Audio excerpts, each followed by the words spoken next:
Call this meeting of the Schertz-Cibolo-Universal City Independent School District to order. Let the record show that a quorum of board members is present, that this meeting has been duly called, and that notice of this meeting has been posted. In accordance with the Texas Open Meetings Act, Texas Government Code Chapter 551, the time is now 6 o'clock. Roll call. All board members are present except for Ms. Dreisbach. She's working. She's called. She's informed everybody she's working today. Pledge of Allegiance. Pledge allegiance to the flag of the United States of America and to the republic for which it stands, one nation, under God, indivisible, with liberty and justice for all. On the Texas flag, I pledge allegiance to thee, Texas, one state, under God, one and indivisible.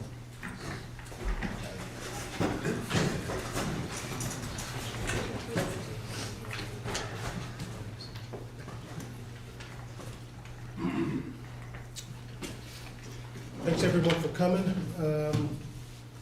This is about the third budget workshop we've had. I think they're scheduled one more. This was all done in a purpose to sort of display some transparency and to probably educate the board on upcoming financial issues at the state legislature and also for our school district. Basically become more informed, and with that, Dr. Gibson. Yeah, thank you, President Westbrook, and it's been good for the staff to just to make sure we've got all our T's crossed and I's dotted, and I do appreciate the fact that this one and then November the 29th are what we anticipate to be the conclusion, and we'll have the budget parameter memo ready probably in March to kind of pick the discussion back up. So the two statewide things that are kind of serving as a backdrop to tonight's meeting that happened since the last time we met. One is the governor's plan for education spending was leaked, coincidental with the last few days before the election. And in that, there was a lot of talk about, Mr. Finley and I had a pretty robust conversation about what was in there, but you know, this concept of a cap of 2.5% on appraisal growth. So, you know, a couple of nuances about that I think are worth saying tonight is that in some other states do that, and all of the other states that have such a cap also have an automatic cost of living adjustment built into the formula for their state services. So yeah, there's a 2.5% cap on it, but there's also a whatever percent automatic trigger into the state budget. So to have the discussion one without the other seems a little bit reckless, but it may have something to do with politics, I would assume. Interestingly enough, the governor's appointee, Mike Morath, for the Commissioner of Education, and I'm reading from the Lone Star, the Texas Association of School Board magazine that just came out today. So Morath confirmed what many education advocacy groups have been saying about the state share of public education. TEA is expecting the state share of public education spending to drop by $3.5 billion over the next biennium. So he has to make a report to the Legislative Budget Board and the Appropriations Committee of House and Senate. And in that, he basically said, no, we're going to use the appraisal growth and tax local taxpayers to the tune of about $3.5 billion, and we're going to lower that. It's in the formula. So he had to reveal what was in the formula, or he would be, I guess, technically, I guess those hearings are under oath, so he would be violating, so he had to reveal that. So completely contrary to what we saw from the leaked document, that the state's going to basically tax local taxpayers an additional $3.5 billion this next biennium, and they're going to be able to take that out of their what they're responsible for. Very contradictory to what we heard from the governor. So I say that to say next spring's legislative session is up in the air. We'll see where all this settles. The only thing that's an official document as of right now is not the governor's plan. That's a leaked 89-slide PowerPoint. This document from Mike Morath is the only official document that's been submitted. And it just says that they're going to reduce the state funding by $3.5 billion. And they're basing that on a 6.77% local appraisal growth. Local appraisal growth is projected to go up 6.77%. That's gonna allow us to back out $3.5 billion from the state. That's on record. So I just wanna make sure we're all aware of that. Now, having said all that, doesn't matter what happens here with politics, it does, but either way, we know that we wanna make sure that what we put forth to our community and our staff is an effective budget and an efficient budget. And I appreciate your comments, Mr. Westbrook, because that's really what this is about. Are we being effective? Are we getting return on investment? And are there efficiencies? So to that end, I think a few of you had attended a top 10 finance questions to ask each year. It was coinciding well with what we were covering anyway. So we thought we might just adopt this as kind of our annual review page. Next year, we're thinking that maybe March, not March of 19, but March of 20, this kind of becomes the first presentation of the budget presentation, if you will, each year.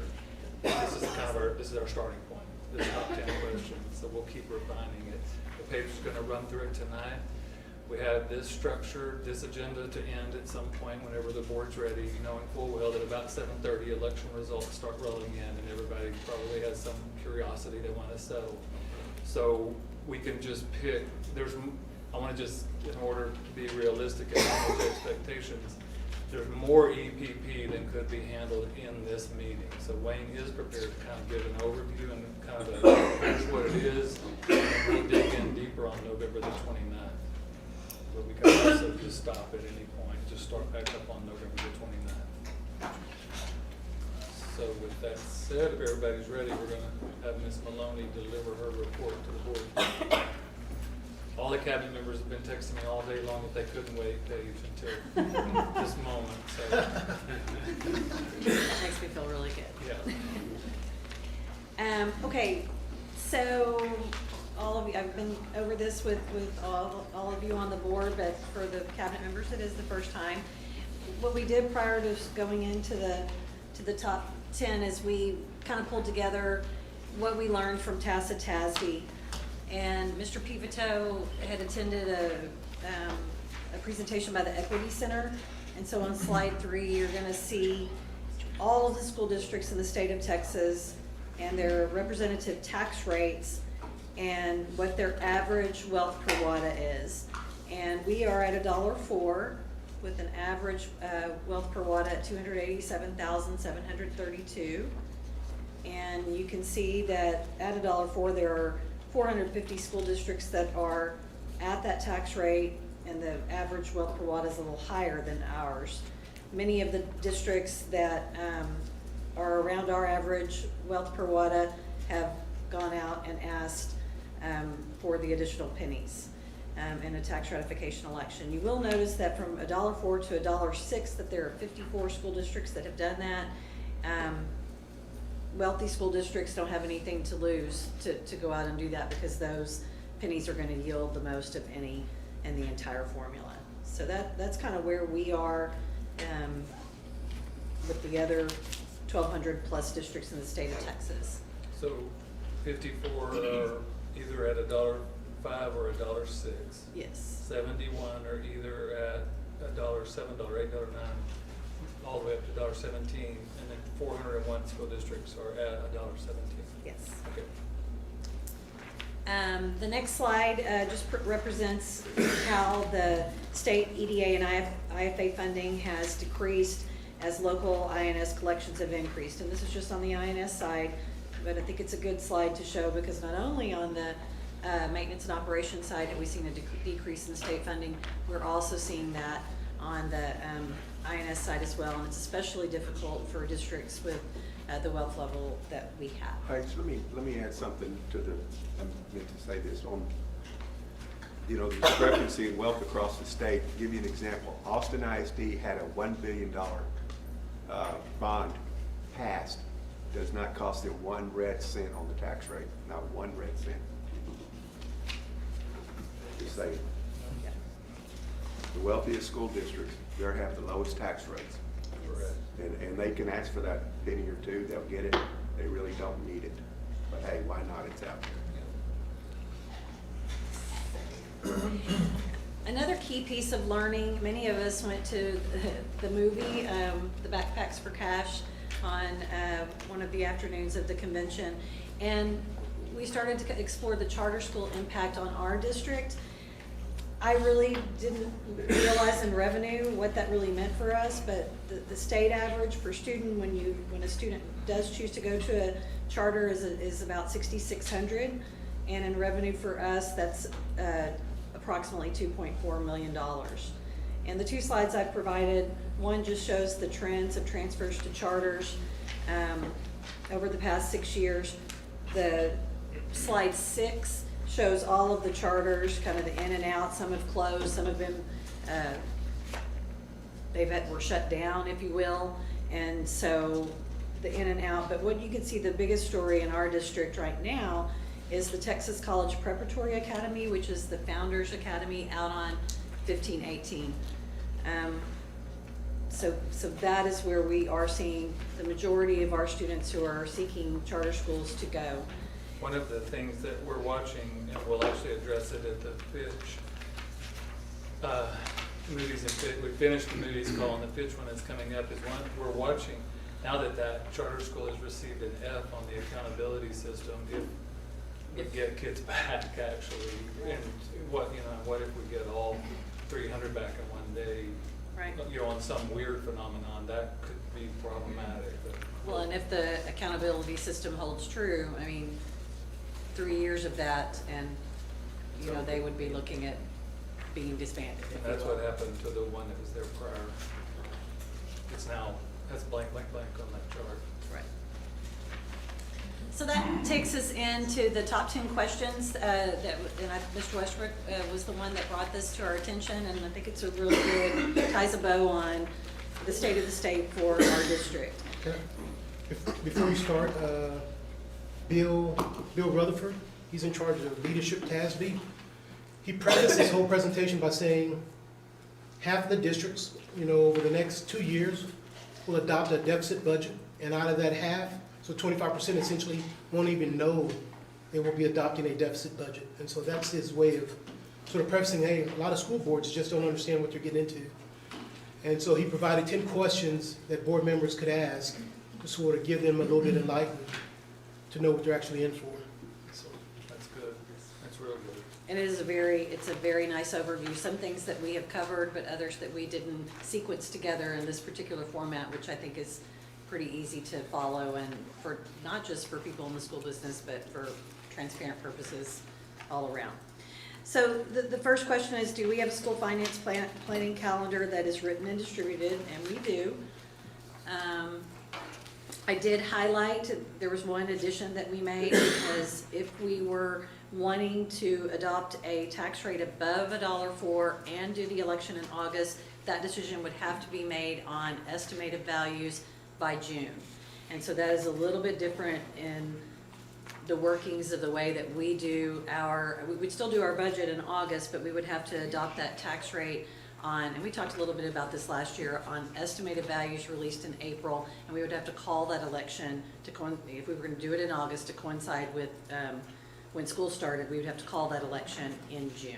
So I think it's worth highlighting because it's very different from what's normally on our timeline.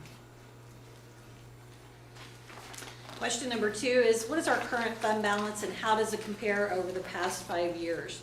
And what we did here is we just took a look at the policy, and the CE local policy, pretty much the main point of that is to target a yearly unassigned general fund balance of 25% or 90 days of total operating expenditures. You're not going to go below what you estimate to be that 90 days of operating expenditures. That's our board policy, and that's the thrust of the message in that. The policy also establishes multiple fund balance classifications, and we have been through those through the years. Our restricted is going to be our inventory that we hold back in our purchasing department. We might restrict some for healthcare. The healthcare in the past, we've held that unrestricted before we can assign it or commit it. So that would be your restricted. Your committed is going to be any of the projects that we've done, like and I always say this, the Wilder addition, the pool, the press box. Assigned is construction, capital outlay, and subsequent year shortfalls. It's not really assigned to a particular purpose. It's just saying, you know what, if we get into a situation where we need to do something down the line, we have money to do that. We would have those funds to do that. And then unassigned can be used, of course, for, we can commit that for however the direction the board takes. On slide 13, we've redone the fund balance historical slide. And what's in green, the bright green is the total fund balance throughout the years.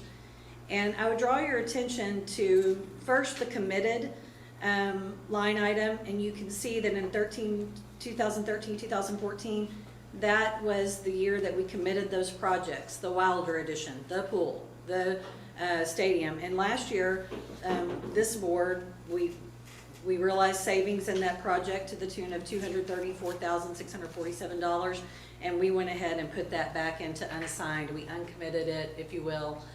Uncommitted, that's a word, yes. We uncommitted those funds by board action and put that back into unassigned. And so that kind of, many of you who were here through all of that and you understand that.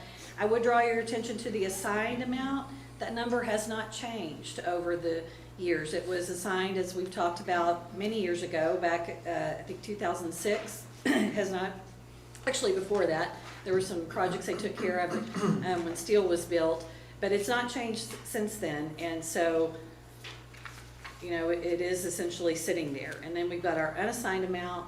And if you bring that down, if you were to unassign the assigned amount, it would positively impact all three of those, well, two, the unassigned and excess deficit unassigned. So, does that make sense? We've got our 90 days of operating, which I think Mr. Finley, when we met with him, we always are going to have to be cognizant of the fact we are growing, and that number is always going to go up. So we're going to have to watch that.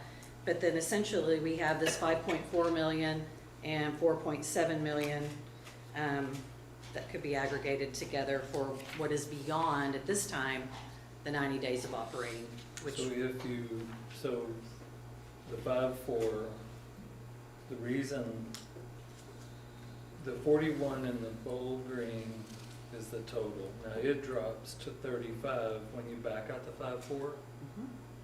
And then the 90 days is the 90 days. You're just showing that it incrementally goes up every single year because our budget gets bigger because we're growing with kids and all that. Yes, sir. But so it's the 4.7 down at the bottom plus the 5.4 that could be available for the board. That's what we're saying. Yes. Yeah, and when I visited with you guys, I had made a suggestion, we just go ahead and move that back to the unassigned, and it would show up. Yeah, it's just always been there, and there's been and we actually checked legally, and I could do it. Now, there's no way I'm gonna do it without a board action. So if the board's ready to do that at some point in the future, we just need that to be placed on an agenda. Unless we're gonna use it for some building project in the immediate future, I don't see a need of leaving it there. Well, I would argue, it's been assigned, so you couldn't use it for that. Okay, it can only be used for whatever we don't know it was assigned for. It would have to be a capital project. I mean. Yeah, that's what I'm talking about. Well, I guess I'm saying, I don't But know what the board minutes say that was assigned Yeah. for. I think it was just Way a back rainy when. day thing. Yeah. This was, if I recall back, yeah.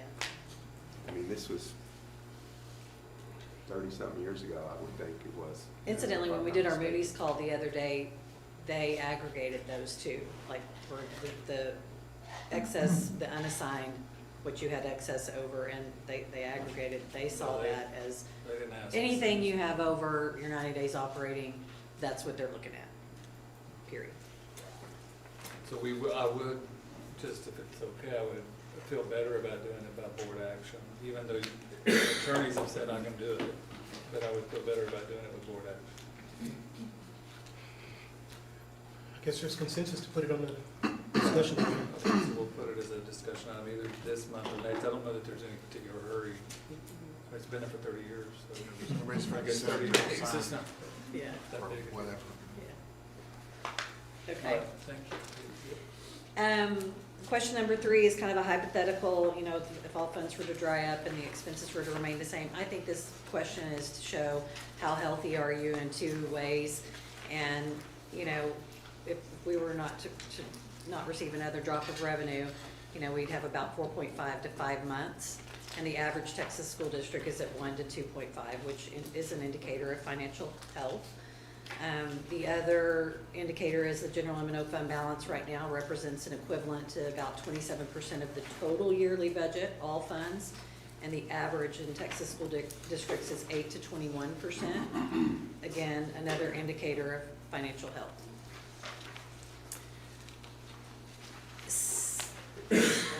Question number 4, what's our current rate of tax collection and how does it compare over a 5-year period?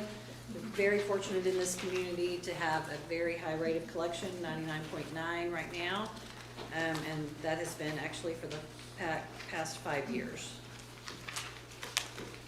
Number 5, upon what assumptions is our current budget based? And this is, we'll take this line by line. So our assumptions are our enrollment, and we did move to the low growth enrollment scenario at 15,721. Our snapshot, team snapshot date, always a very important date. Our enrollment was 15,769. So we're feeling like that was the right decision for us to make for this budget 18-19.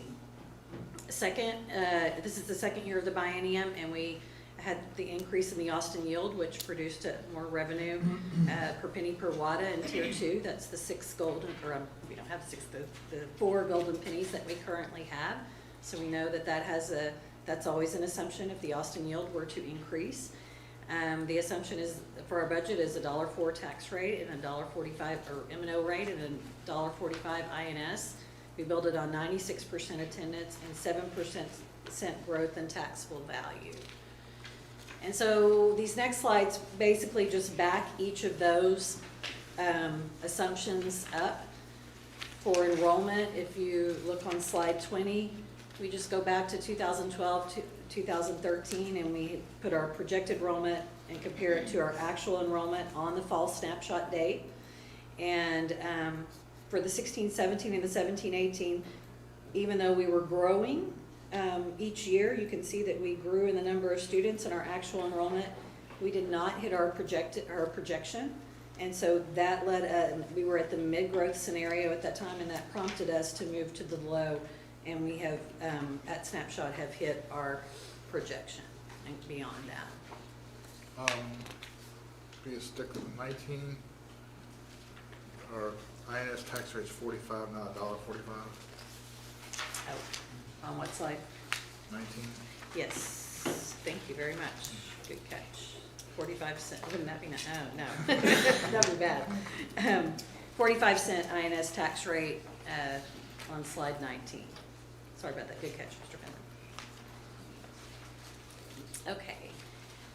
Slide 21 shows that Austin yield as it goes up. Notice that if you were to go out for a TRE on the copper pennies, that has stayed flat, but those golden pennies from $1.01 to $1.06 have trended up, especially since fiscal year 2015. Our tax rate history, going back to when the tax rate was compressed in 2006, the INS tax rate has gone up, corresponding with some of our bond sales, but the M&O tax rate has remained constant since the 2007-2008 school year.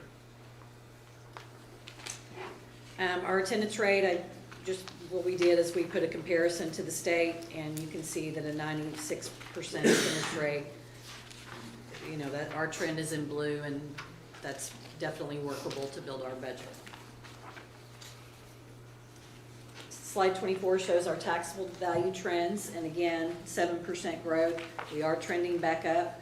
The 2015 tax year with the 10% growth was the year that Amazon was added to our roll and helped significantly, and we trended down for a couple of years. Actually, 16, 17, and 18 are not finalized, but we are trending back up with 2018 appraisal rolls. So that is a realistic assumption to build your budget. So have these assumptions changed over the past 5 years? The only thing that's really changed, well, Tier 2 funding has changed because the Austin yield went up during this biennium. But the major change would be the enrollment. We did What adjust. page are you I am on 26. on? Okay, thank you. The enrollment adjustment that we made, the Tier 2 funding with the Austin yield. We did have discussions last year for TRE. We ultimately did not pursue that, and we adopted a $1.04 tax rate. And then the taxable value and attendance growth, those have been realistic assumptions and have been realized. So in the same, how successful have we been? I think we've been pretty successful other than the enrollment, and we went from Plan A to Plan B, and right now that seems to be, you know, with the enrollment where it is, that was the right decision to make as a team. So, I believe Mr. Finley, before we even saw this, we were talking about this, during the past 5 years, have we received an overpayment or an underpayment from the state, and what is the dollar value? And I think the next slide is illustrative of how the state pays out, and negative amounts represent an overpayment, and a positive amount represents an underpayment. So for just this last year, at the close of the 17-18, you could see that we're adjusting. We were underpaid in 16-17, and then they're adjusting for the fact that we did not meet our projected enrollment, so see that's coming down. And they don't, they just roll it forward.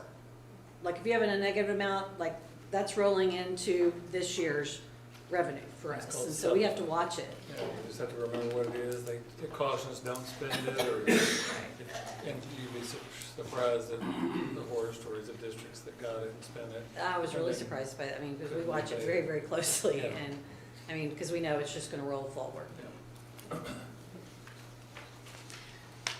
However, I would call your attention to the 6-year sum balance in a budget as large as ours, $1.4 million, 1.3. That's not, for a 6-year trend, it's not a whole lot. So we're doing pretty well at predicting how we're gonna do, or how we're gonna come out. So given that 80% of the budget for a school district is directly linked to salaries, what is our current staffing ratio, student to staff and student to teacher? So slide 32 shows where we are with total student to total staff comparisons. And in the 17-18, we were at 9.0. I've got the first ratio up there as well. So that's our student to total staff comparison. And the next slide is our student to teacher comparison, which in the 17-18, we were at 16.7. And have those ratios changed over the past 5 years? And so slide 35 shows, you know, the student to total staff ratio has remained pretty constant. And the student to teacher ratio has declined a little bit, from 17.3 and 13-14 to 16.7 now. So I'm gonna go to the next slide, which compares us to some of the districts around us. And what that slide reveals on 36 is that of those around us, we have the highest student to total staff ratio and the highest student to teacher ratio. In that case, highest means leanest. Yes, yes. Well, really, to get a clear picture of it, you almost have to look at by grade level or by subject level. Right. Well, and we'll point out, this is gonna be for teachers, this is gonna be every teacher on the books. It's gonna be your band teacher, your, all of your special education teachers, it's all of the teachers in the system. Yeah, and so what Mr. Pivto said, it does get more granular than that, and that's Linda's world. This is that's like the micro world, and this is kind of the macro world. Okay, so at the end of all that stuff, where are we? And this just shows us the picture of where we are. Now, I wonder if, looking at the assumptions that we have used in the past, Because the reality is, we balance our budget annually on class size waivers. I'll just say it that way, just to make it real plain what I'm talking about. So I just wonder if that should be part of our assumption. You know, because we have to assume, it's all about revenue and expenditures, right? And that's the way we curtail expenditures in order to present a balanced budget. I know that's unpopular to say, but to me it seems more transparent. If we say, what is our number? You know, this number right here, we're plugging that into the budget, so we need to be transparent about it. Because if we ever decided that we wanted to buy that down, there has to be a plan about it. We're not just gonna go at it willy-nilly. You know, what is the number now and we don't like it? How much is it gonna cost to change that number to get lower? So I don't know how y'all feel about that becoming part of our assumption. Well, you know, my concern is, one thing I think about is what's gonna be the next step by the state legislature in their continuation of choking public schools. And to me, if they take away the waiver, which, yeah, it certainly could happen, and unfund that mandate we're in trouble. So it really does need to be part of the assumption on the budget, because you're right, it does pay for to balance the budget. Yeah, that's, So- I mean, that's one of the, because 80% of the budget is personnel, or 87 for us. I would even say it's cost size ratios across the board, because we've raised them in the secondary level, and so we've moved up to that 30 Well, cost size ratios. then that would be more accurate to use something like this. The only thing that I worry about with this is someone on the street looks at that and they think that's it's what's in not. a classroom. Yeah, It's it's not supposed what's in to. a classroom. I look back, I was in a first grade room last year, and that particular teacher had 16 or 17 students. In a second grade classroom this year, that same teacher has 22 or 23 Right. students. Linda, you have So a you have to chart look at it that way. that we use in the budget parameter memo anyway. That one is more in line with what you're saying. Yeah. And I guess I'm saying, instead of it being on page 17 of the budget parameter memo, Move it up. move it up to the front, and that's the story. I mean, that's one of our And assumptions. we've had to move it up to reduce the amount of staff that we hire every year, Right. across the board, We'll- K-12. So we'll bring that, let's share that chart after this tonight and just put it in a board update and say, this is the chart we're talking about moving into our assumption, our And assumption. I don't think our staff really grasp that's what's happening. Yeah, you know, we could certainly put more staff in, but at what cost is that? Is that gonna be to each teacher? It's gonna cost them something in the classroom. Right. I I think think when we look at these numbers here, the next page definitely tells the bigger picture, that you have to have more money to do that. yeah. I Because just those worry. schools have more money to spend on students. Right. That's a good point. Oh, the next slide. Yeah, the 36, the Yes, comparison. and this is expenditures, just out of the general operating budget, and, we added, one of you wanted to add the state average, and it is a little skew because Dr. Gibson reminded me, or we figured it out together, you know, those smaller districts across the state, when you aggregate, I mean, some of those spend, they're so small and they get the small size It's adjustments, adjustment. that's gonna average out higher. There is still a small school adjustment, I assure you, those small schools live on it. So the rationale behind that is you're in a rural area, you may not be able to fill classes up. It's silly, I mean, we can't even imagine that, but you've gotta teach this class and you can't fill up a second one, but you've hired 2 teachers. But I will say that the comparisons here, even though some are much larger than others, all represent economies of scale where, That's true. I mean, you can do a That's true, they comparison. paid less than we Yes. pay here. Yes. But, okay, that's a fair point, that's good. But when we're comparing to some little small district out in what, we can't Right. do that, so. Well, you know, in 3 or 4 of these districts, I'm looking at the slide 37, on page 37. 3 or 4 of these districts, including ours, the growth, not a lot of times, but many times, you're gonna have those students who are gonna cost you more to educate. It's just the way it is. And we're seeing Texas. that trend Yeah. as well, definitely. Page with the 2 cents, just for, where does that take that 7,397? Hold on just a second. Oh, wow, okay. Maybe get her calculator out. I wasn't supposed to ask questions like that. It's okay.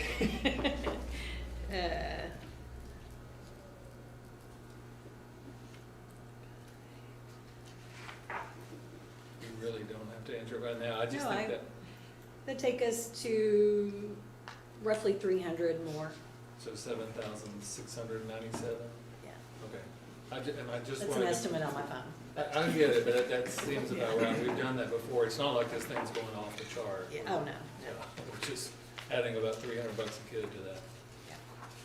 Page, we're talking about page 27 now, right? Yeah, 37. Sorry. So this just says expenditures per student, but is it pretty much safe to say, that could also say revenue per student? Yeah, if we do a balanced budget, Yeah. theoretically, Yeah, revenue. Does that make sense? is- Yes, is- absolutely. So I guess I'll just kind of point out too, that it's not that just, we're spending far less per student, that We're actually getting less That's per student. correct. Does that make sense? I mean, I'd love to see an equal chart that actually we should add the slide, highlights that actually. for the public, you know, because again, we have more to say about this, but just if we let the public know that we're in need of more funds, or there's a rationale behind that, I mean, this is part of it. I mean, to show that That's right. this district has been incredibly frugal and conservative with its finances over the years, and I think that's why we're in a good position, but we actually are doing more with less. Yep. I mean, it's not just some political slogan, I mean, it's here in the numbers. Yeah. We've got the highest, we're very well-paid staff, you know, fund balance is looking pretty good, and we're all doing that with less per student than our competitors are doing. Yep. So I would just love for you guys to kind of highlight that too, just, I think it might be a good idea to put the revenue in a different color beside the expenditure slide. to you know, I mean, just show to show the that. comparison's sake. Yeah. Outside of our control, we actually have less per student than everybody else. Yeah, Yes, sir. That's good. An extra $300 per student wouldn't have hurt him. Sure. Slide 35. We've been reducing our trends on our students.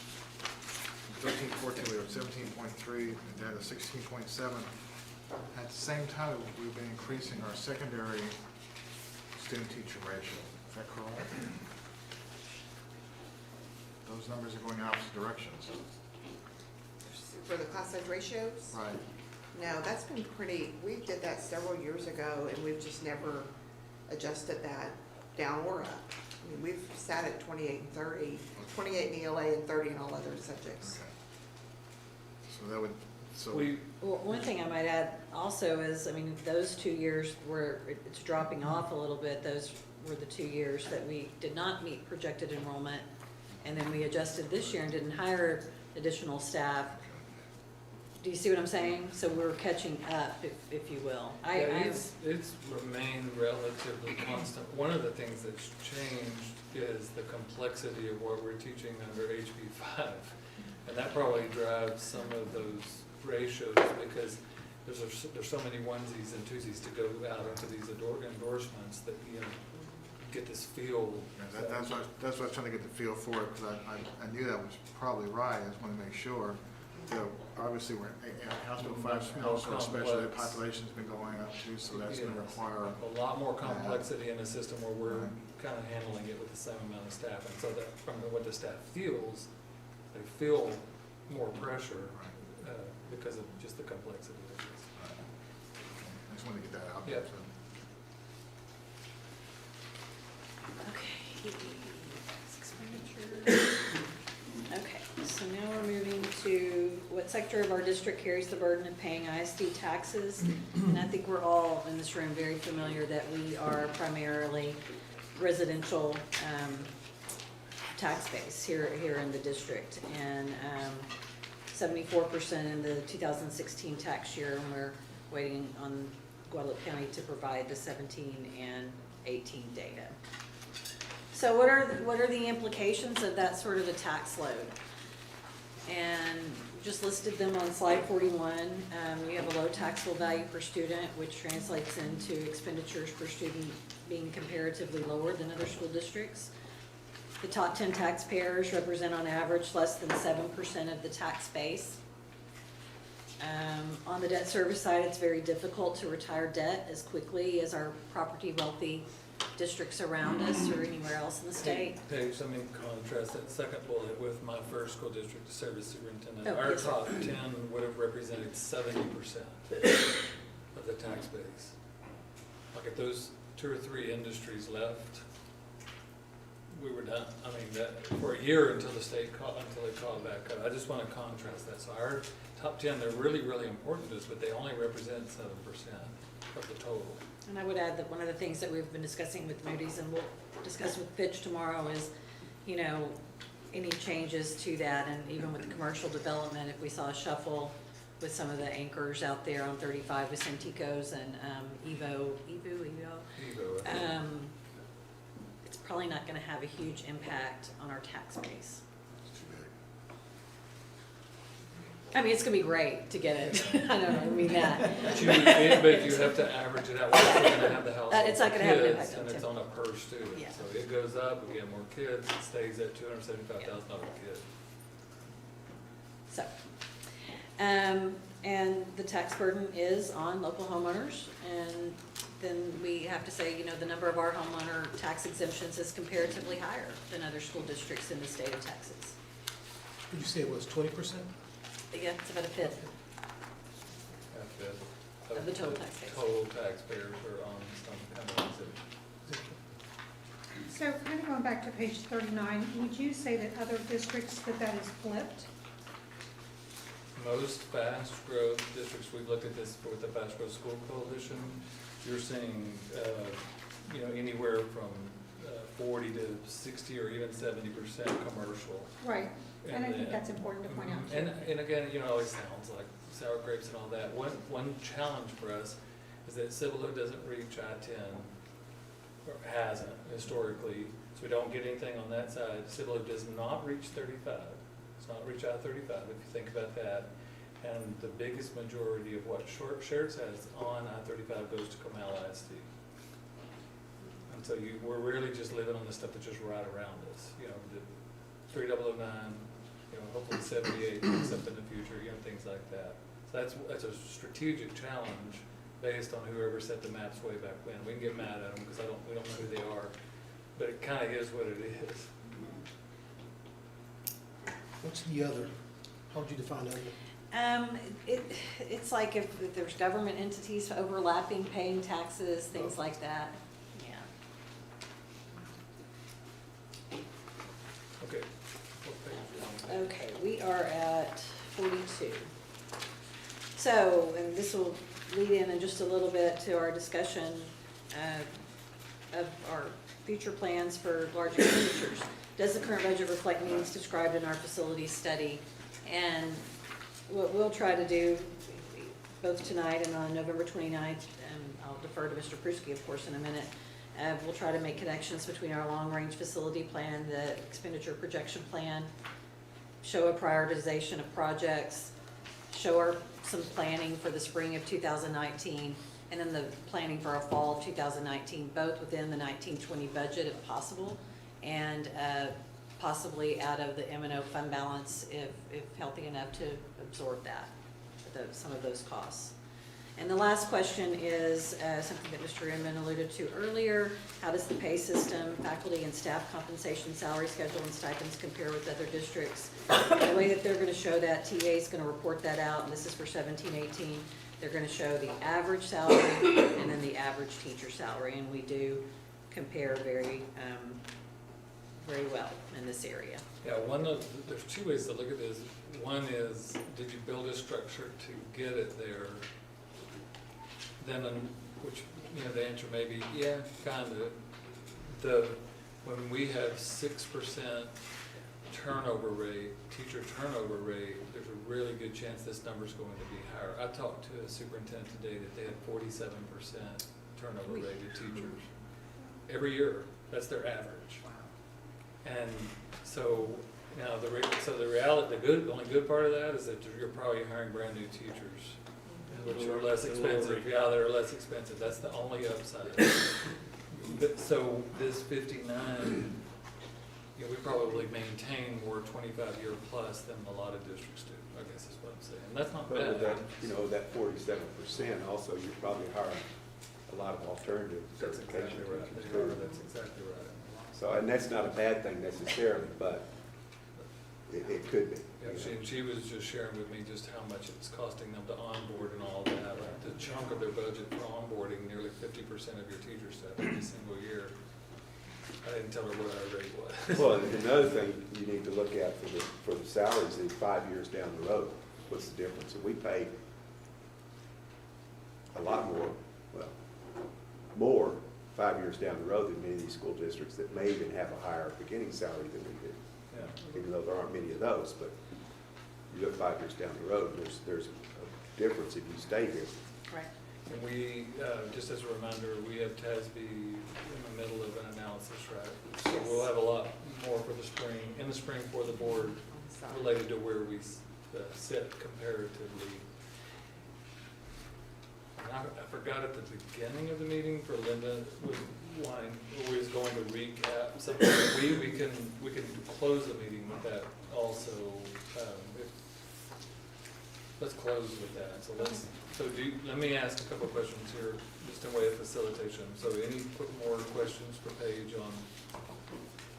Yeah, so I kind of point out too, I'm all for prioritizing paying our teachers better than average or better than competition, because that's how we attract the best teachers and that's how we keep the best teachers, and I think that's great for our kids. But I mean, if you look at this, just comparing to Judson, for example, we get almost, I'm gonna call it, we get $800 less per child, or we spend $800 less per child than what they get. But we're spending $4,000 to $5,000 more per teacher than they're spending. I mean, that, by mathematical definition, that means we're spending a lot less somewhere else. That's correct. Than what our competition is, and that may be maintenance or some other area that then starts lagging. So we have a well-paid staff and this, that, and the other, but then something else may be kind of falling behind, I guess. I think that's a We just fair need to pay attention assessment. to make sure we just don't overinflate certain areas at the expense of somewhere else. Well, that's And what we I gotta play catch up. that's what I was talking about a while ago when we were talking Sure. about teacher-student ratio. was Sure. that We could have a smaller, but at what cost to that classroom teacher or that staff member, wherever they might be, could be costing them something in salary increase at some point down the line. I mean, we hit that wall this year. Not yet, anyway, we haven't really been able to do anything for them. That's a good point, Mr. Chairman, and good addition. So any other questions? It's got to come from somewhere, and that's your point. I mean, Yeah. we're just this balancing act we're trying to look at. We got so much and it's gotta go all over the place. So, The top 10 taxpayers, has that top 10 list changed much? It has fluctuated a little bit. Of course, Amazon came on that year that we indicated in the slides. It's funny, the ones that'll come in and off are real estate firms that own apartments and strip malls and things like that. So we'll see some of those go off and on. We have the past, I can provide that for you guys. I mean, the standard HEB is always one of the top. Fisher Nuts or whatever it's called. The peanuts, Fisher Nuts. What about Sandgel? Are they still in the They're- picture? They dropped out. They've dropped out, Yeah, I but they thought were they for did. years. Yeah. They were for years. There's a cell phone tower There's over two in of those, Schertz. actually, I think, two cell Yeah, phone towers. that has been pretty consistent, kind of went off one year, came back on. And then real estate properties, and then Yeah. Gun Auto now has come in. Gun Auto has they for the add past 2 buildings, years, add yes. buildings, add buildings, they come in. So, Amazon is not even a close second, yeah. yeah. 10 of those would be great. Now, if we lost them, that'd be bad. I'm just kidding. Well, it would be, Plus the it's yeah. about 1% of our total. From one building, No, that's true. 1%. That's unbelievable. Do you, any other questions for Paige? And so again, if y'all, there's a couple things we can do. Linda can do her thing at 6:49, 6:50. That'll take about 10 minutes. We can just call it good at 7 and pick it back up on the 29th with EPP. Wayne can kind of give an overview of EPP. Then we dig in next month and let Linda wrap up. I would say, let Wayne do the APP and let the overview. Yeah, just- But I'm not in charge of this thing, so I'm just voicing it. Yeah, do you want to just give them those That's all right. definitions and then where to go? Just remind everybody, we're not digging into that. We're just kind of, here's the groundwork, and then that'll just expedite the 29th where you won't have to do that. Do you need it up on the screen, or can you? I can put it up on the screen, it's just the PDFs of the documents that they're gonna have. Dr. Gibson, on page 41, where it says the number of homeowner tax exemptions has been comparatively higher for the Metro School District. Remember what was brought up about the city of Schertz and how the veterans exemption of zero properties has a, that we're going to do, I think, like a letter to The state. did we? You know, I've mentioned it, but I haven't closed the loop, and that's a good reminder. I will close the loop, because that impacts us just like it does them. The city has, I'll make sure, James. yeah, we just started last few meetings, we haven't had a chance to talk about that, but I will make sure that if they're doing that, we join that with them.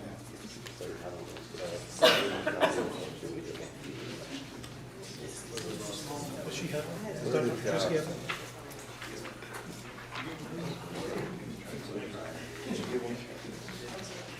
All right, so 10, 15 minutes, Wayne, is that what we're shooting for here? Okay. I think so. All right. So, this topic of the EPP, we broke it down into two sections. The first packet that we have tonight is the philosophy behind it, and kind of the background of how it came to be. The next packet would be the dollars and the years associated with it. So just to, how much time did you say? 10 minutes? 10, 15 minutes. Okay. So just on page 1 of the expenditure projection plan, you know, in the absence of adequate funding from the state, the district has developed an expenditure projection plan document to assist with the future expected expenditures, which are currently not in the SCUC budget. So the philosophy behind this is that this document is of future district expenditures, as mentioned, not captured in the budget. And these expenditures primarily relate to replacement of district equipment that have reached or will, by the year noted, the end of useful life in the areas of technology, maintenance, transportation, athletics, and fine arts. Examples of these items can be, and this is not an exhaustive list, just an ideas, of computers, roofing, stadium tracks and turf replacement, fleet vehicles, band instruments, etc.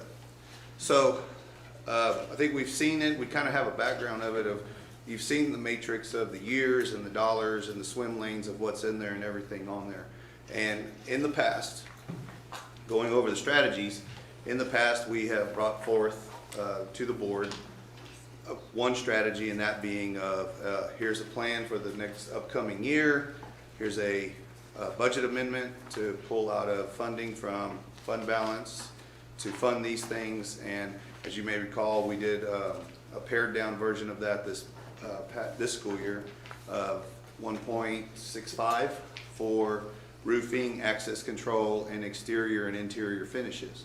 So with that, that is basically one of the strategies that we use, is coming with a budget amendment. Now, another strategy that we are coming forth with this year is evaluating and watching our budget throughout the year and evaluating at certain times. So like it says there, strategy 1, this is the new strategy of reviewing the current year budget expenditures in December, January, February, and March, and forecasting possible ending budgets to determine possible savings that can be realized. Some of these projects in the EPP can be long-term items. So using strategy 1, we would be looking at some realizations and see if there's some short timeline projects that can be done in that current year, and if we know that there's some savings there.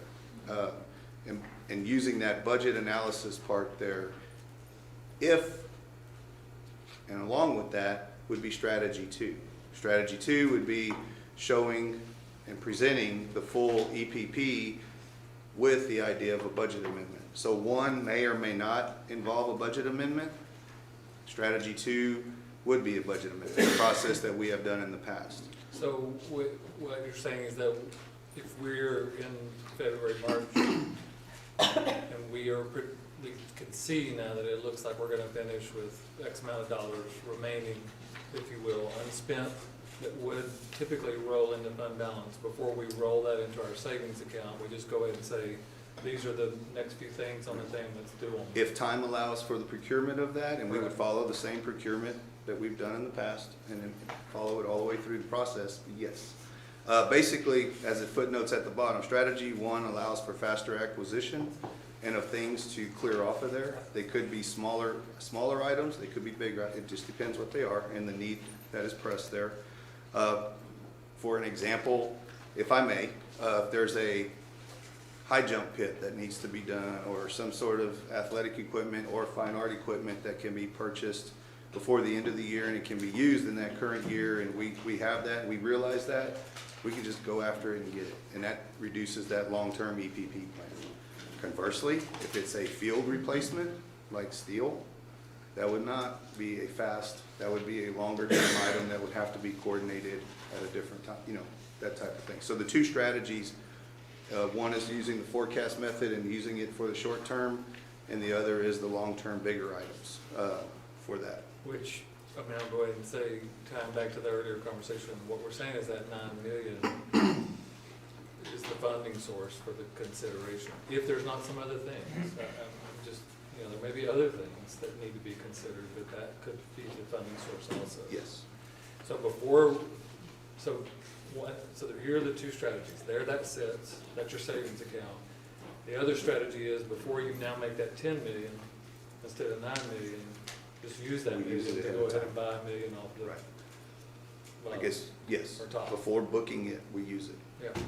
So, and it's informational all the way through, still transparent process. I mean, so, So let's just pause Stop for a there. second. Yeah, because this is good, and y'all have done a lot of work. Yeah, it's crisp. So just the philosophy, I know that sometimes we skip past the philosophy, but is it everybody good with, we're just trying to make sure the board's, So it's not 1 or 2, it's a hybrid. yes, sir. in all likelihood, yes. And then what is probably different about this approach than my experience in other districts and what I've observed from other districts, I'll just say this pretty frankly, but you just get to the end of the year and this thing we're talking about is about to happen. So it's quick. We gotta spend $1 million. It happens, okay. So then they don't have a prioritized list. It becomes the squeaky wheel syndrome. It becomes the good old boy, good old girl syndrome of who's, we're trying to make this a lot more systematic that at any given time we know what the next thing is. Any given time. We have vetted it, and we're ready to go. And I wanna They meet add- every 30 days. I want to add to that, Yeah. it's vetted, and we review this on a monthly manner in I with the said 30, EPP team. 7 days, It's every every 7 days. 14. Okay, every every other 14 week. days, there you go. So, I mean, and those are challenged and brought forth in there. So, and during this process, the same thing happens, you know, strategy 1 versus strategy 2, that same conversation. And then in there, you can see, you know, facilities team will submit the priority listings for review. There's examples of that in this packet we'll get to if we have time.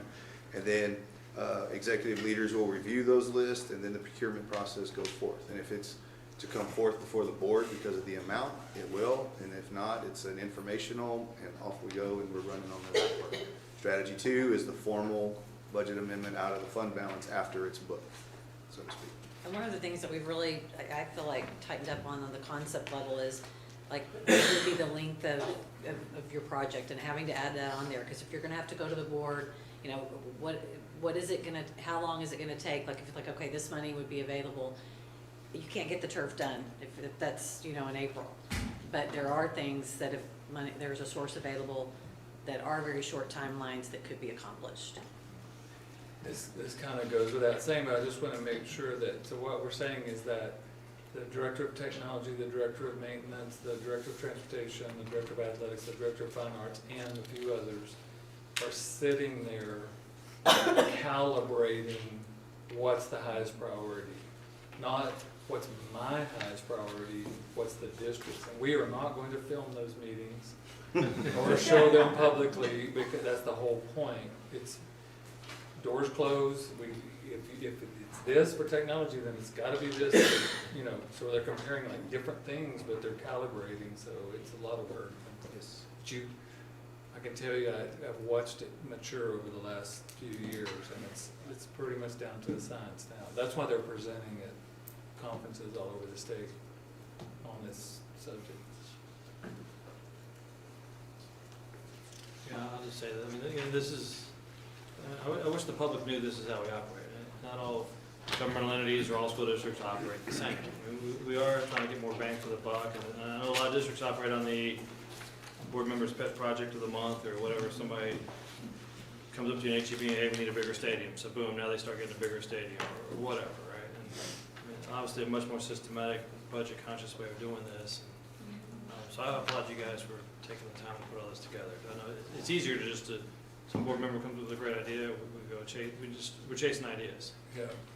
Versus having some systematized way. Yeah, of doing it. and we're not opposed to some great idea coming, but I could just tell you it will be integrated into this process. So you're submitting it to the EPP team and say, well, where does it fit? You know, I've had a couple of those great ideas lately, and they've said, oh, it's already on there, it's happening in 20 whatever. Okay, fair enough. You got it. Good for you. Just another part of this process also is where you can judge out into the future, you can plan out into the future, so nothing sneaks up on you. So the venues don't sneak up on you, instruments don't, the turf doesn't sneak up on you. All of a sudden, you got to place a turf and you got to find $2.1 million.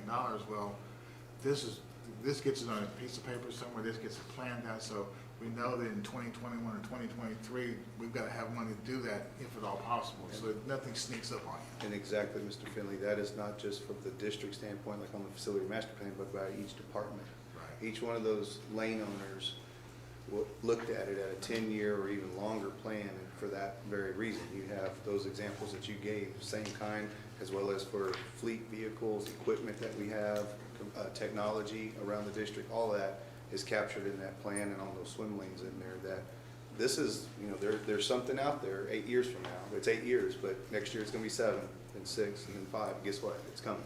You know, it doesn't go away. So, You know, as it gets within probably 3, you're getting pretty tight. You know, 4, 5, 6, 7, 8, 9, 10, they're good estimates, but you know, they're just best estimates. Everybody got mad at JD recently because some number, where is JD? he behind So, I thought he left.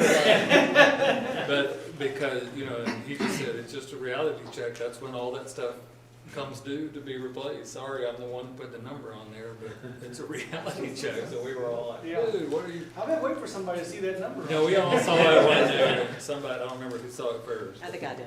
Okay, yeah, I think you did too. But there's rationale behind it, to your point, so we know what that is. And actually, in that case, the discussion became that may have to be something included in the bond, because it's so big.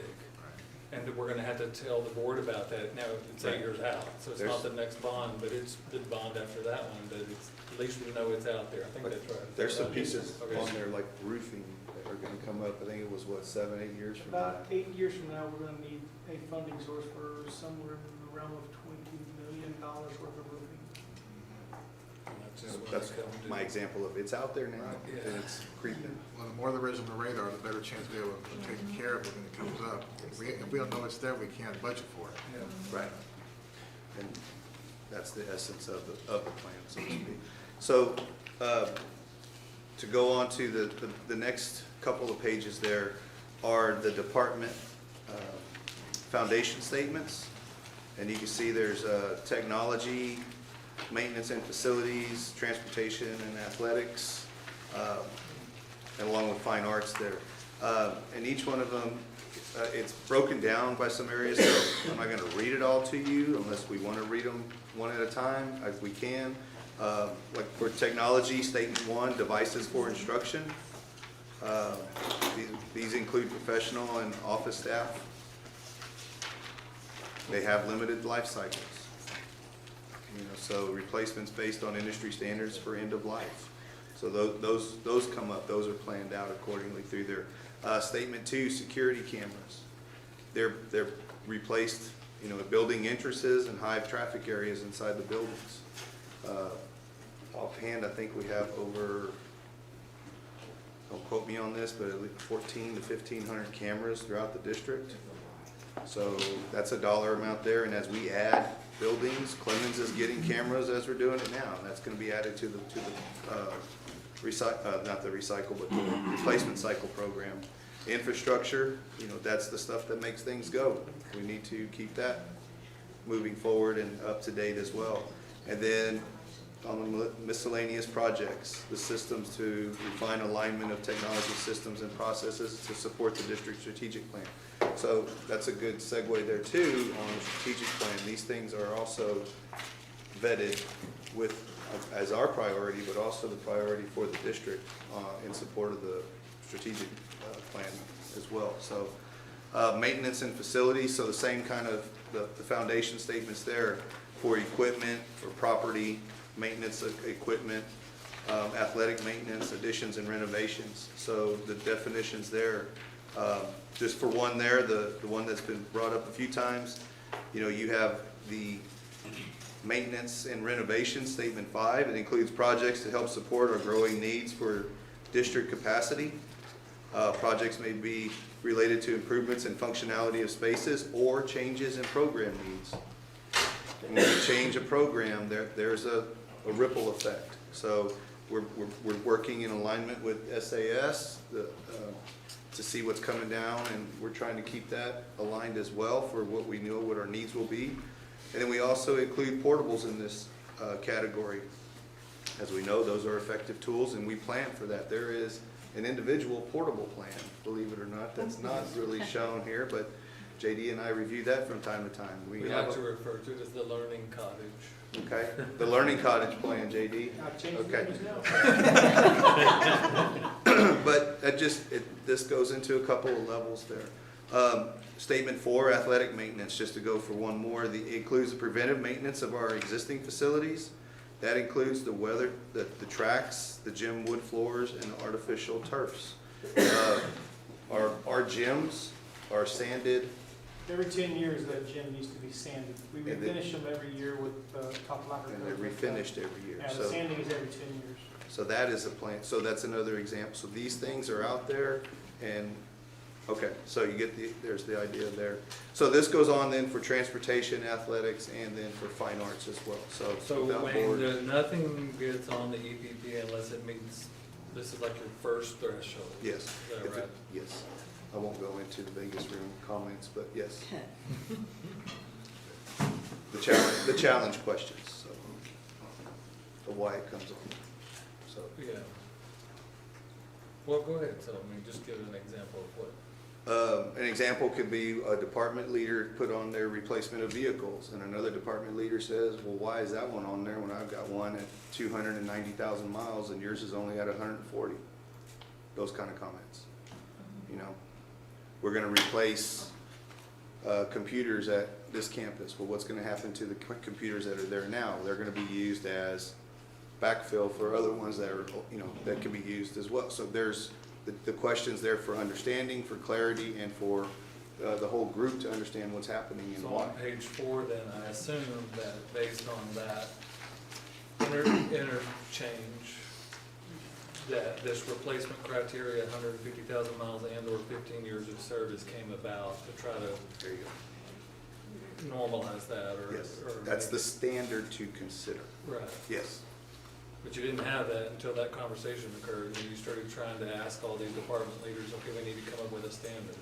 And I think Mr. Perez came up. Yeah, so how often does this change, The the statements? How often are they tweaked? Is it Well, 14 depending- days, or do you try to? we try to keep these somewhat Pretty solid.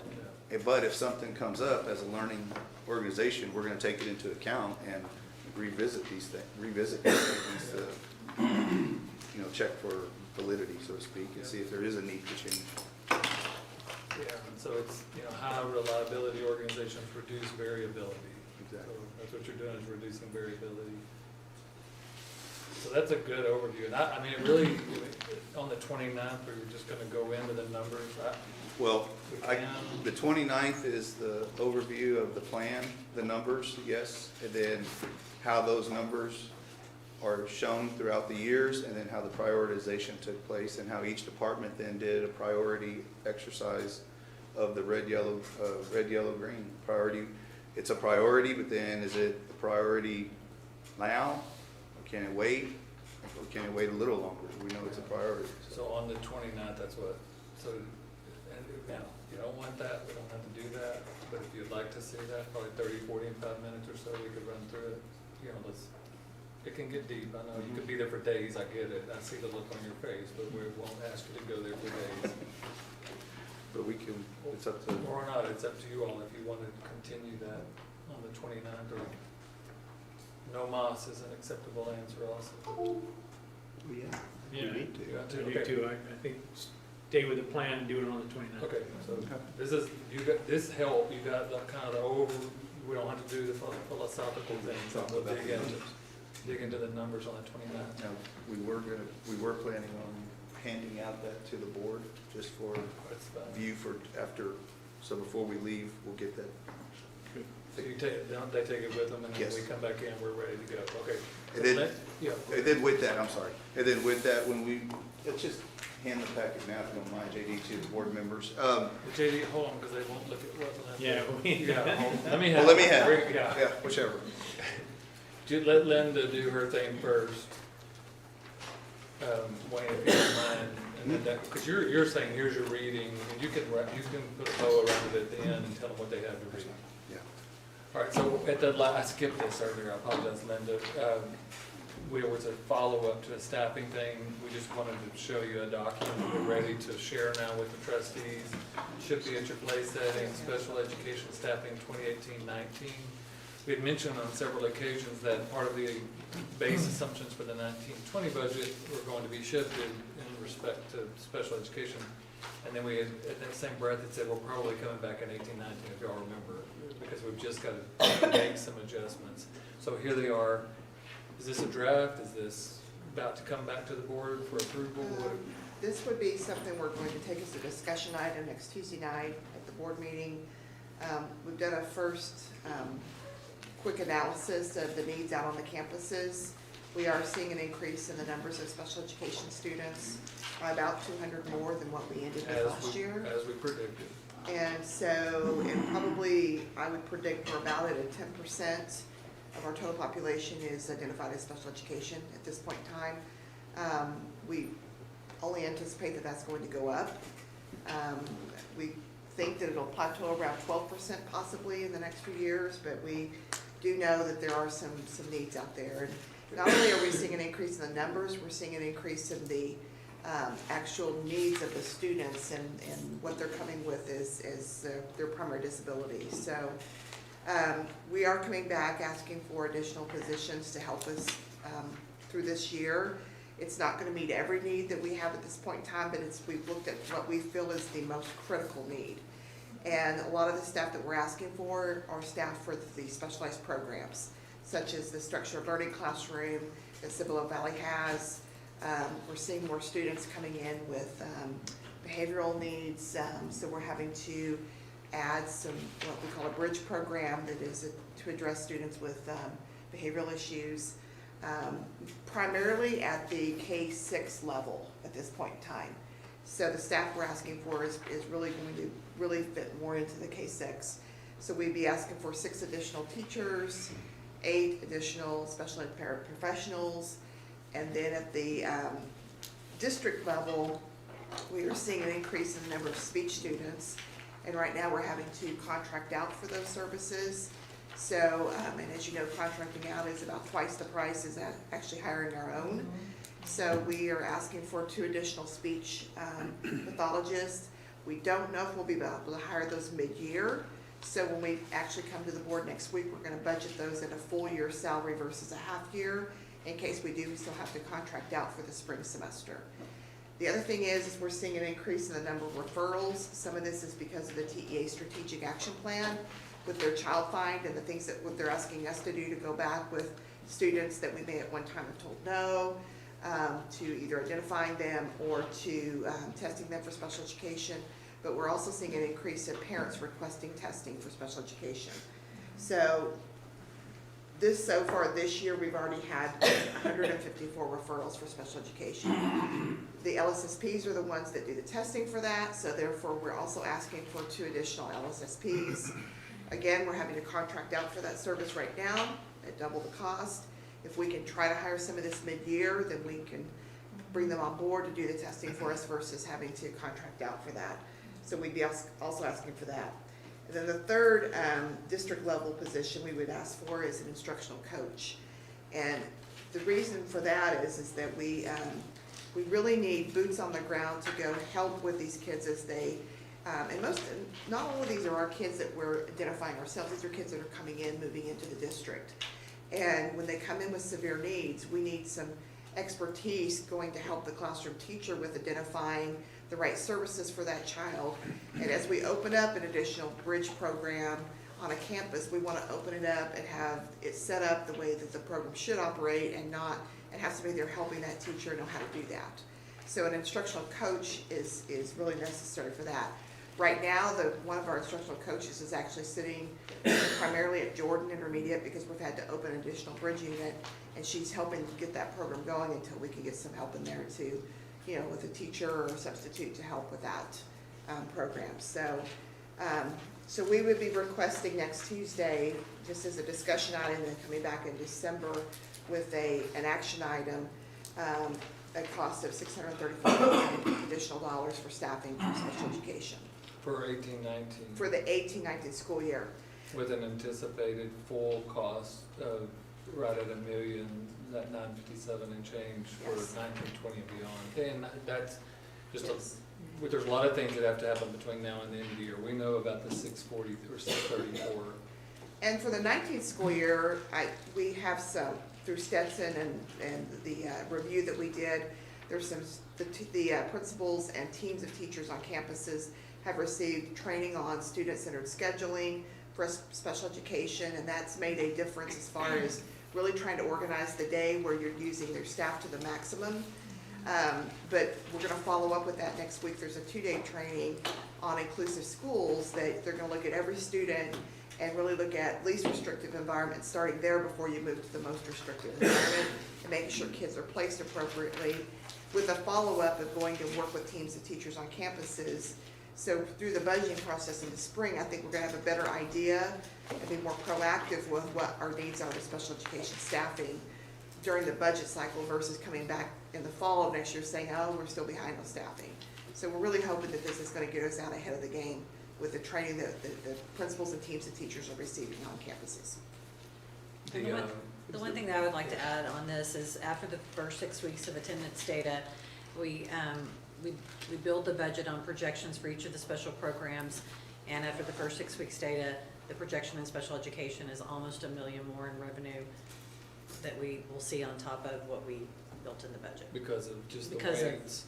Because of these extra 200 kids and the types of services and where they are in their instructional settings and the money that generates. Yeah, I just want to make sure that is good and that feels good. The state still grossly underfunds special education. Absolutely. I just want to make sure we get that said. But it makes it a little easier to swallow that 634, knowing that the funding is associated with that should be there. Now, the money that we're talking about here, let's keep it real, is the same money a while ago on EPP that we were saying left over at the end of the year, minus 634. Okay, so that. And the way that translates into a budget amendment, as we bring this forward, we would have to we'll do a budget amendment for the $600,000+. This is a careful analysis by a team. Veronica was involved, Linda Damon, Kim Williams, just lots of hard work, making sure that we know exactly. One of the things I think that complicated it, that I really appreciate that y'all did, is that you had to make some decisions or recommend some decisions here for now, knowing that we're doing training that might change some of this. But we have to do something now. So anyway, I just appreciate the fact that y'all are kind of looking between the two of those. Right. And then you're gonna come back for a 1920 plan and Yes. beyond. Does the bridge teacher, does that facilitate least restrictive environment? Is that part of that, or is it just? It could, because Or if is they're it in just there. in classroom assistance for those students who may be? Yeah, it depends on how much they're they're mainstream during the school day. But if, you know, if behaviors are so significant that they remain in the bridge program all day, then that is the most restrictive environment for those students. They do try to work on, you know, get the behaviors to a point where they can mainstream them out to the general ed classroom. Sometimes then that takes a person going with them to make sure they're successful at first. Wayne is gonna give us our homework, and then we're done. We can go watch election results. Just a quick question. What's your feeling about being able to fill these positions on a timely basis? I know these are specialized Well, positions. Good question. I- Wait, let me give a backdrop. Statewide, they're saying there will be a shortage of 9,000 special ed teachers in the next 5 years. That's what I've heard too. Yeah. Well, Which, if you have children that are college age, tell them to get a special ed teacher. some of the reasons that we really went after the special ed classrooms is because, first of all, the needs of the kids. They're typically more severe than an in-classroom support position. An in-classroom support position is a lot easier to find than a specialized classroom. Most of these are filled with a current sub that has the proper certification to take a job in our district. They're working as a substitute. The beauty in that has been that they're working beside teachers and our special ed staff, the instructional coaches, learning how to work in a SLC classroom or bridge classroom while they're substituting, and have been pretty successful at it. So if we could come in and offer them a permanent position, somebody else is gonna grab them, because we've trained them up to do these specialized classrooms, and they're pretty marketable right now as substitutes, so. We have people in the inside of the active pipeline. We do, we've really worked hard, and there's 2 ladies in my office that have really worked hard to try to recruit and find some folks for us, and we've been able to get some good people in classrooms right now, just to kind of, you know, toe the line until we could get permanent staff. And they're getting harder and harder to come by, so having an active pipeline going is Yes. a really good idea, Yes. because if we had to go after cold trying to find somebody, it could take some time to. It would take some time, so, and even in the para positions, we've trained up, and we've actually added, some of these campuses have we've given them an additional hour per week for the teachers to keep them and train them on what happened that day and how could we have better done this situation. And so we've really trained up even our para staff to be working in these classrooms as subs. Sounds good. Of course, once these get promoted to regular position, we'll do the exact same thing and try and backfill that as much as we can, hopefully. What we'll struggle with is the LSSPs and the speech mid-year. Speech And- pathology, but that's always a hard one. Knowing that if they're permanent, we can even be recruiting for that in the spring and get them on board as soon as possible. Okay. Sounds like a good plan. Can I ask a question? Fancy crimp, staple, come on. Gotta be more consistent. That's our new One of the two. staple of staples. Reduce variability. I'm impressed. Staple of staples. I like the crimp. I do like the cream too. It's cool. Is it cheaper? Is it cheaper, Mr. Rivera? No, Okay. usually changes at first. That's pretty cool. Man. Getting fancy on us. Environmental friendly. It freaked out Jay. You're right. All right. You don't waste staples. Okay, so just in the closing part of this, the package you have with I guess you can call it the red line at the bottom, that front part, that is the overview of the EPP by year going across the top, and then down the side are the department lanes, and then at the bottom are the district totals. You'll see the first column to the left, that is what has been appropriated already for this year, $1.6 million, and that was, as the aforementioned projects that are already underway, the roofing, the access control, and the interior and exterior finishes. The next page is a breakdown. It's folded, so if you open that up, you'll see it by department, down the years into individual swim lanes, and then in the back pages 3, 4, 5, and 6, and 7, there we go, are the department priority breakdowns, red, yellow, green. So priority 1 being red, priority 2 yellow, and priority 3 green. So the department leaders, the EPP members, and the leaders of those departments have worked on not only the swim lane chart, but also the priority chart. So we wanted you to have this in your hands for review and to have ready for the next workshop on the 20, thank you, I'm having a problem with that one, 29th. So, Because it's in yours, and you wish it didn't. it's usually Thanksgiving 28th, so I was like, I can't do that one, but, so anyway, this was a lot of work by those department leads, and I want to thank everybody that was on the team there, to put all this together and to have for tonight, so you can see that as well. Yeah, this is really where the philosophy and the statements come to life. Yes. Here they are. And just a thought question there as for the group is, you have the priority pages back there, but say for instance, the priority is only X amount of dollars. And if you look at all the priority ones, says X greater than or less than, then that's when the discussion starts. Yeah. What we alluded to earlier. So in the group then. So if there's $1 million available, then in priority one, there might be 2 million there listed. We have to decide how to go forth. And that's the collaboration and coordination part. Yeah. Yeah, this really is as much a function of social or collegiality as it is good math. Good math and good estimation is really important in this, but that stuff breaks down if there's not good collegiality. When we talk about professional learning community with our teaching staff a lot, I mean, if this isn't PLC, by the definition of PLC, I don't know what is. You know, let me break the collegiality. Like, who ultimately gets the call on this stuff? Well, Wayne is the, I guess, the facilitator, the EPP facilitator. Dr. Edwards and I sit in on them. Occasionally, we're stuck, you know, we generally just listen, and then we might say, you know what, Wayne will kind of look at us and we know that means, okay, break this tie, you know, just somebody break this tie, and, but you know, generally speaking, 95% of this, the team is working on it, Wayne just guiding, that's right, that's rare for us to kind of get. It truly is give and take. Yeah, that's a really good question, you know, because at the end of the day, you know, how does it get to this list? And I don't, you know, I'm looking at everybody's faces right now. Nobody's got a scowl on their face. Nobody's got their arms crossed like, yeah, that ain't the way it was the last time I was in there. You know? Yeah, Scott's smiling now. Yeah. But there are a lot of really fruitful, serious conversations in there of calibrating. I don't understand why you call it that, we call it this, and that makes it sound more important to you. Okay, these are, you know what I'm saying? So it's just this, and these statements are the kind of the manifestation of that. It is a lot of good work. In fact, we ought to give the EPP team a round of applause. I'm not kidding. And Matt, for all this procurement that comes out of it. There's a lot of tension.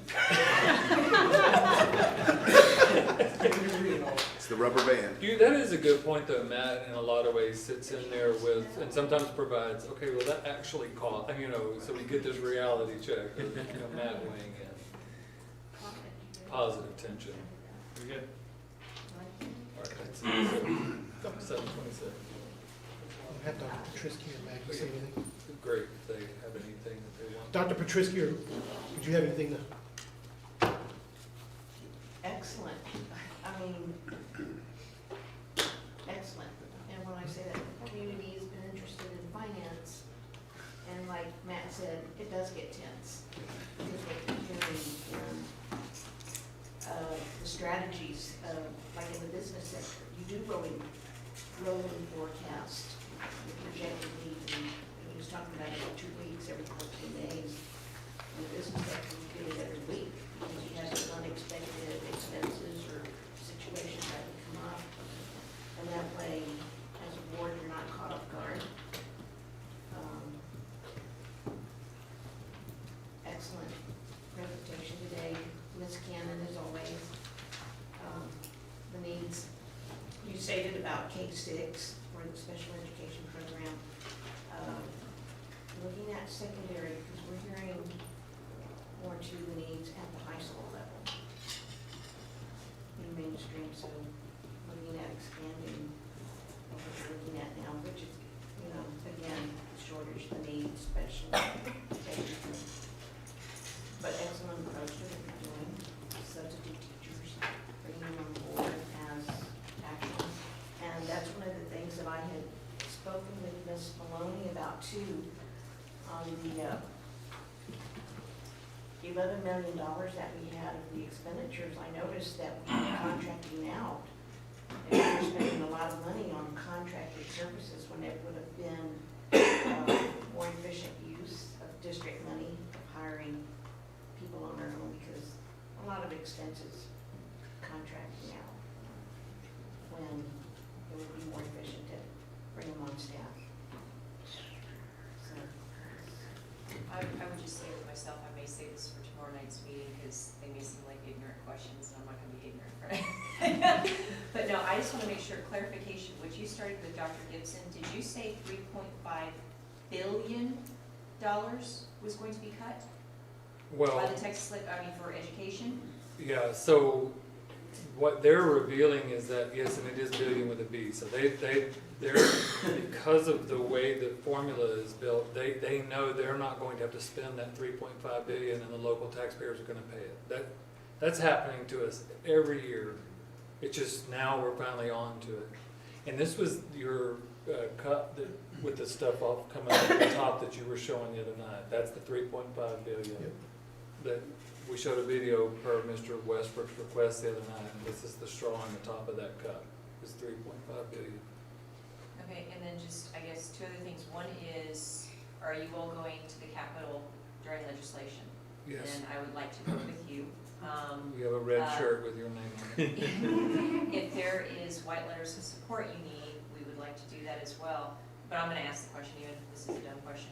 Going through your, the EPP, y'all went back and y'all were talking about the, the committed, the assigned, the unassigned monies and things. And I think if I heard you right during the discussion, y'all were talking about the 5.4, y'all were gonna vote to get rid of that? Or? No, it's just to move, see the bottom right-hand corner, the 4 million on the Yes. bottom right? Just move that 5 million down into that To the 4 million, and then that would be one time, because this 5.4, is this every year it's assigned here? No, It's- that's the same That's $5.4 just million carried that is over? carried, yeah, for a So third. then you're, okay. Yeah, right. we're just moving it down to make it available against the expenditures that we're Well, talking about. that was my misunderstanding, that is, I thought this was something that was a lot in the budget each year, and I was thinking, could that not be applied No, towards that the would be EPP? great if that was Okay. in the budget every year. All right, I guess it wasn't an ignorant question. Yeah, no, it wasn't Listen, at all. It's This good. is a really great Good presentation. clarifying. I want to thank you. I was assigned to come here for the CAC for tomorrow's meeting, but this was very helpful, and I'll probably come back for the 29th when you go in depth into it. But